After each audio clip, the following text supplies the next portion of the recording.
Vamos a resolver ahora el problema número 4. El problema número 4 nos muestra un cromatograma que corresponde a una serie de compuestos aromáticos polinucleares que son eluidos en una columna que tiene baja polaridad.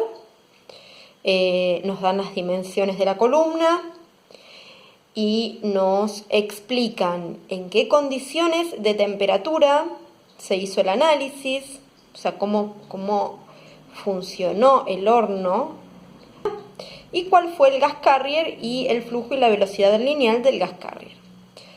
Bien, entonces, los 16 compuestos a separar en este análisis son compuestos del tipo aromáticos polinucleares. O sea que son compuestos que tienen muy baja polaridad, por lo que sería apropiado una columna que también tenga baja polaridad. Habíamos visto en la teórica que idealmente, uno utiliza una columna que tenga una fase estacionaria de una polaridad parecida a los compuestos que quiere separar, ¿sí? De ahí, partíamos del principio de lo polar disuelve a lo polar, lo no polar disuelve a lo no polar. Bien, por lo general, una columna de polaridad baja, no nos dice cuál es, pero lo más probable es que sea una columna de metil polisiloxano, con una sustitución en fenilos de aproximadamente el 5%. Esto es una columna que se usa mucho en cromatografía gaseosa y para este tipo de compuestos, por la polaridad, también por la temperatura. Son columnas que llegan a temperaturas de hasta 350 grados andan bien para este tipo de separaciones. Por otro lado, me da la característica de la columna y me dice que tiene un largo de 30 metros, un diámetro de 0,25 milímetros, diámetro interno, y el espesor de la película de fase estacionaria es de 0,25 micrones. Una columna capilar. Como gas carrier se usa el helio. El helio está ingresando con un flujo o velocidad lineal que es apropiado para este gas carrier. Si lo miran en el gráfico del problema número 1, se ve que está cercano al mínimo de la altura del plato teórico en esta velocidad lineal. Así que, vamos entonces a el análisis de lo que ocurre con la temperatura. Como también hablamos en el problema número 1, hay dos alternativas de trabajar en función a la temperatura. Una es la isoterma, o sea, hacer todo el análisis a una única temperatura. Y otra es con rampa de temperatura. Bien, entonces, que es básicamente lo que ocurre en este análisis. Si ustedes se fijan, en las condiciones de temperatura, el problema va indicando qué es lo que ocurre con la temperatura a lo largo del tiempo. Entonces, yo esto lo grafiqué como para entender cómo estamos posicionados, o sea, qué está pasando con la temperatura en función del tiempo. En el eje X yo coloqué tiempo y en el eje Y temperatura. Entonces, leyendo lo que me dice el problema, dice, la temperatura inicial fue de 65 grados durante 1 minuto, que es lo que yo puse acá, 1 minuto, 65 grados. Luego pasó hasta 140 grados con una rampa de 25 grados por minuto.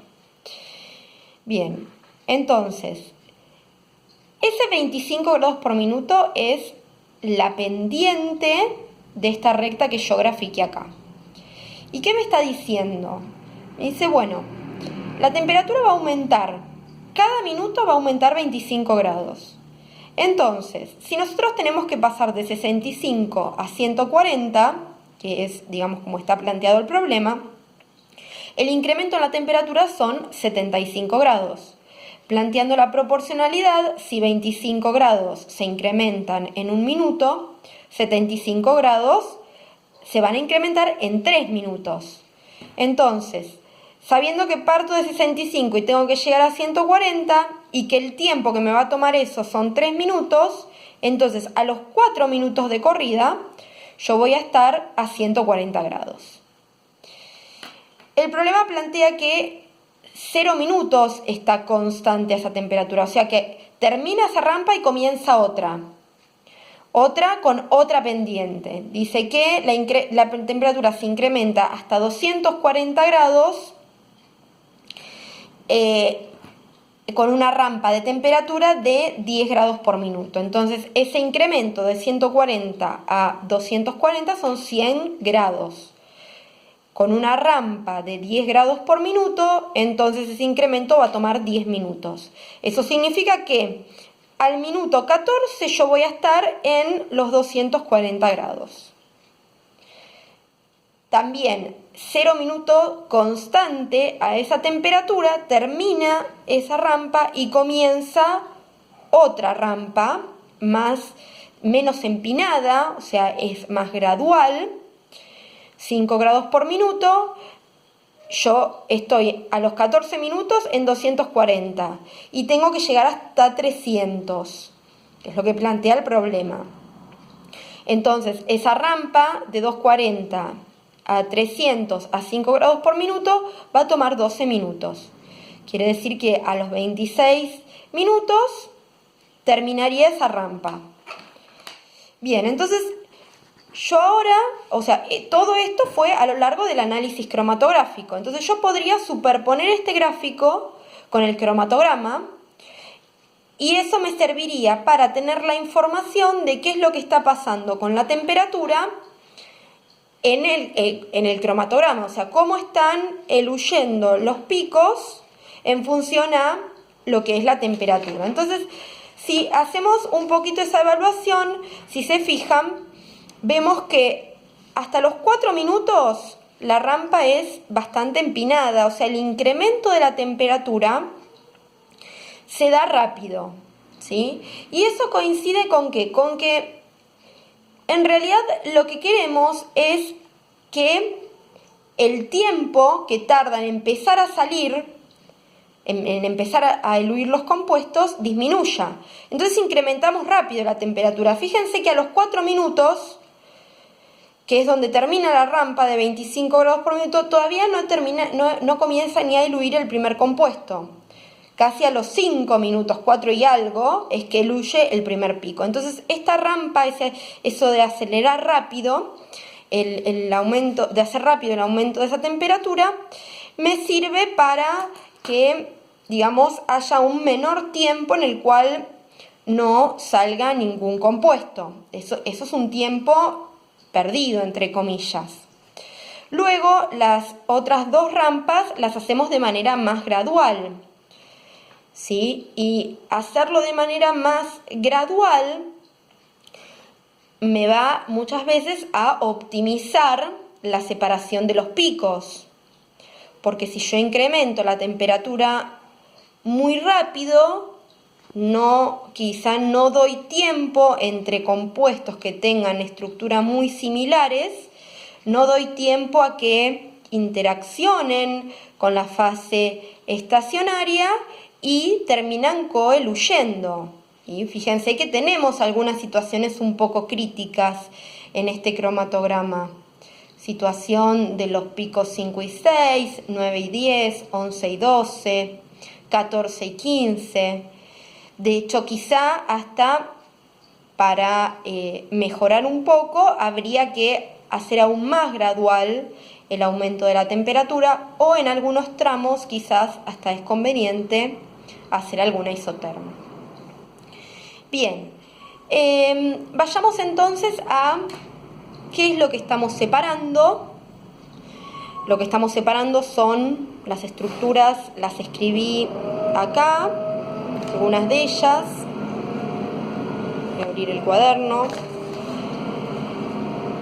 Vemos, acá están las primeras 7, que son las que el problema nos proveía, las fórmulas. Acá están las siguientes. Bien, entonces, si ustedes ven, así como dando una primera aproximación a lo que estamos estudiando, son todos compuestos aromáticos polinucleares, que lo que van variando son la cantidad de carbonos, la cantidad de anillos, la disposición que tengan esos anillos. Bien, entonces, lo primero que me gustaría resaltar es por qué fue necesario en este caso hacer una rampa de temperatura. Si ustedes se fijan, tenemos a simple vista uno puede ver que, después analizaremos un poco más puntual, pero vamos viendo que las moléculas van creciendo, van aumentando su tamaño, las estructuras son parecidas, siempre anillos, con algún que otro simple enlace o un doble enlace, pero son anillos.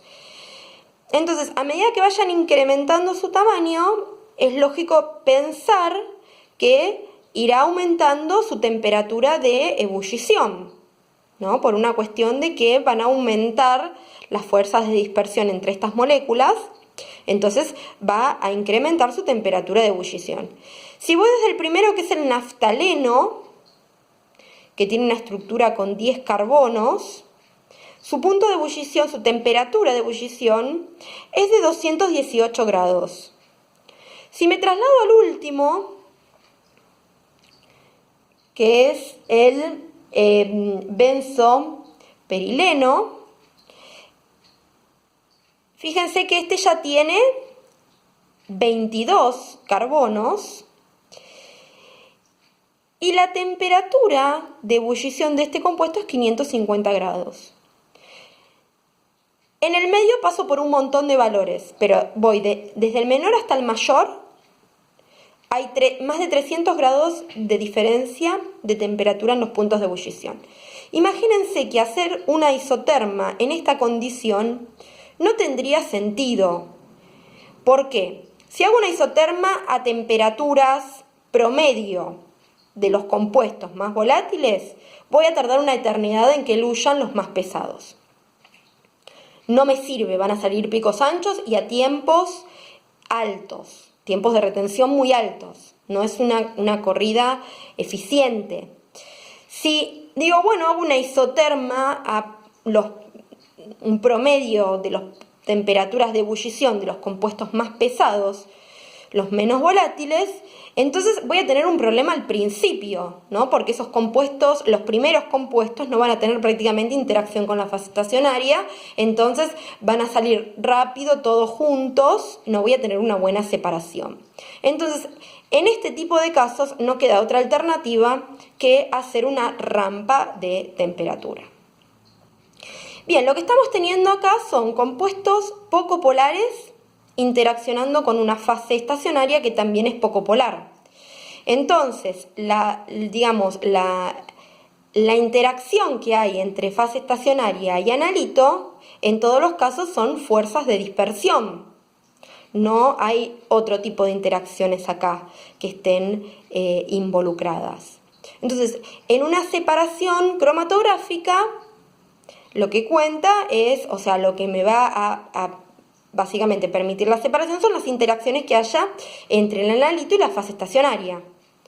Pero también tengo que tener en cuenta la temperatura, la presión de vapor, el tiempo de retención que el analito esté, o el tiempo que el analito esté dentro de la columna, que sería el tiempo de retención, va a depender también de la temperatura, o sea, va a depender de, en lo que es la estructura del compuesto, va a depender de el punto de ebullición del analito, que me va a marcar a una determinada temperatura de corrida la presión de vapor que ese analito tenga, ¿sí? Entonces, en principio, esas son las variables a contemplar en un análisis.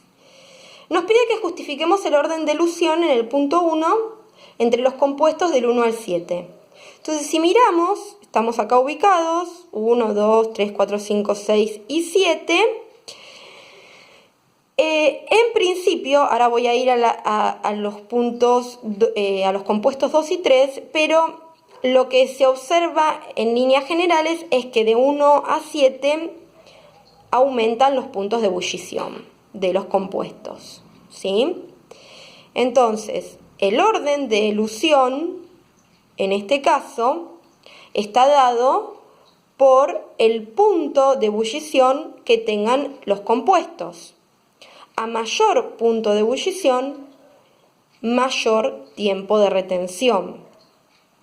Eso tiene que ver con la presión de vapor que tenga el analito adentro de la columna, ¿sí?